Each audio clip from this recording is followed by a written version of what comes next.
and we've got Uh-oh. everybody on Is it good? speaker. Natalie, Hello? Hello? Startling? Yeah. Hi, it's Elisa, Mika, and Chloe, and we were wondering whether you wanted to have breakfast with us on November 3rd.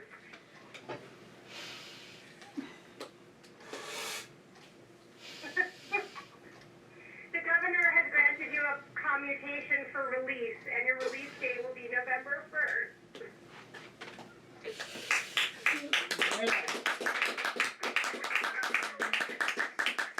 I can't even come here, Six. I can't be the only one knocking off. How are you? The same day. Ain't that something? After the hearing, there was a couple rulings both at the U.S. Supreme Court and then in the Oregon court that were not favorable to incarcerated youth. It left Sterling's options for getting more time off his sentence really, he didn't really have a lot of options left. The clinic was looking at all the people who were incarcerated as youth for possible clemency. If they're looking at his transformation and his rehabilitation, Sterling was an incredible candidate. I promised the plant when it was little bitty that if I ever got out of here, I'd take it with me.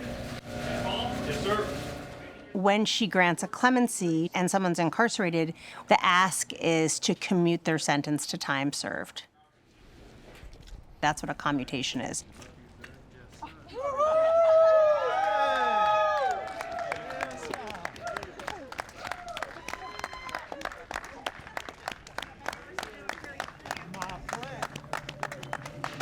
Wow.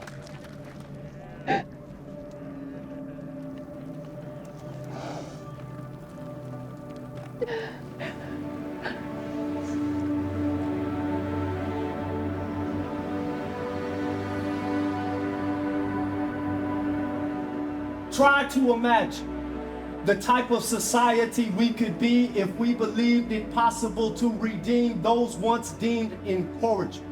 And we help them in the penitentiary return as good men to fatherless families. What kind of society could we be once we understand that commuting prisoners inspires change and reinforces a rehabilitative belief that good things come from good deeds, and that no matter how dark one's history may be, there's reason to believe that commitment to self-improvement will get them through it? What kind of society could we be once we receive personal transformation as a form of justice? If eye for an eye leave the whole world blind, wouldn't we rather see individuals become better people as amends for misdeeds, empower marginalized communities through reuniting families, and codifying hope as policy in the form of clemency, and granted it to people like me and Anthony and Terrence Tardy, TJ, and Josh Kane, and I could name 20 who, if commuted, could help heal the city.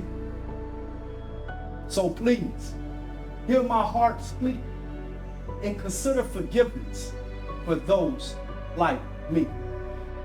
Those once told our future could hold no good. So we dedicated our existence to a redemptive resistance that defines the narrative that defined us as uncaring thugs, and now stand here today a testament of love.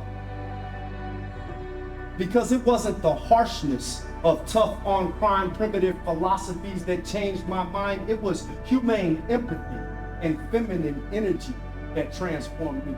And it wasn't decades of legal battles that freed me. It was an act of mercy in the form of Governor Brown's clemency. Although free, I carry a burden with me. Despite my liberty, I forever owe a debt to society. So let me tell you what redemption looks like for me.